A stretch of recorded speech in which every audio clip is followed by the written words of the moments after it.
একটা আপডেট দেবো তোমাদের। এই এখন 4টে বাজে, নরবি থেকে ডাক্তার দেখিয়ে আসলাম, গলার ডাক্তার, গলারও রিপোর্ট ভালো। তো এই যে দুজন মিলে 4টের সময় 3টের সময় নরবিটা খেতে গেছিলাম, ভাত ছিল না, তাই এখানে এসে সিএমসির উদ্দেশ্যে গেছিলাম। হ্যাঁ, এখানে অনেক হোটেল আছে কিন্তু যাইনি, তো গেলাম একটু সিএমসির সামনে, একটু দেখে আসলাম সিএমসিটাকে। আর হচ্ছে ওখানে অন্নপূর্ণা হোটেল আছে, যেখানে আমরা এর আগের বার এসে খেয়েছিলাম, খুব ভালো। তো খেয়ে দিয়ে এই যে ফিরছি, দুজনেই পরিশ্রান্ত। এই দেখো, দুজনেই পরিশ্রান্ত, ক্লান্ত। এখন মনে হচ্ছে বিছানায় পড়লেই আর আমাকে খুঁজে পাওয়া যাবে না।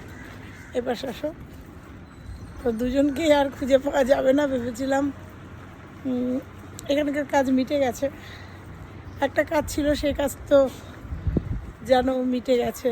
তো এবার প্রোগ্রাম করব, রাতে বেরোবো এখান থেকে না সকালবেলা বেরোবো। এখান থেকে বেরিয়ে যাব, বেরিয়ে কোথায় যাব দেখতে থাকবো, কোথাও তো যাবই। আর চেন্নাইতে মিন্টুদার কাছে সমস্ত লাগেজ রেখে এসেছি, গ্যারেজ করে এসেছি, যেটুকু লাগবে সেটুকু নিয়ে বেরিয়ে এসেছি। কারণ এসছি হচ্ছে ট্রেনে, বৃন্দাবন এক্সপ্রেসে এসেছি, সবটা বড় ভিডিওতে পাবে। খুব সুন্দর জার্নি, এই জার্নিটা জানতাম না, এখানে এসে খুব ভালো লাগলো আজকের জার্নিটা। তো চলো, আজকে এইটুকু একটা ছোট্ট আপডেট দেওয়ার ছিল। কথা বলতে বলতে হোটেলে চলে এসেছি, এবার হোটেলে যাব। একটু ফল এনেছি, যদি ভালো লাগে ফল খাবো, নাহলে শুয়ে পড়বো, আর ভালো লাগছে না। তো চলো, এইটুকু জল নিয়ে নাও একটা, মিলনকে বলো। তো চলো, আজকে এইটুকু আপডেট ছিল। এই যে উঠিয়ে যাবো, এই দেখো এই হোটেলটা আছে।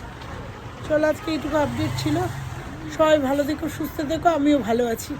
আফটার অল দিনের শেষে দুজনের ট্রিটমেন্ট, দুজনের টেস্ট, দুজনের রিপোর্ট সবটাই ভালো। খুব টেনশন নিয়ে চেন্নাইতে এসেছিলাম, কিন্তু খুব আনন্দের সঙ্গে ফিরছি।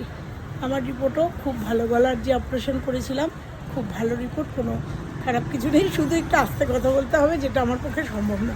তো চলো, সবাই ভালো থেকো, সুস্থ থেকো, টাটা।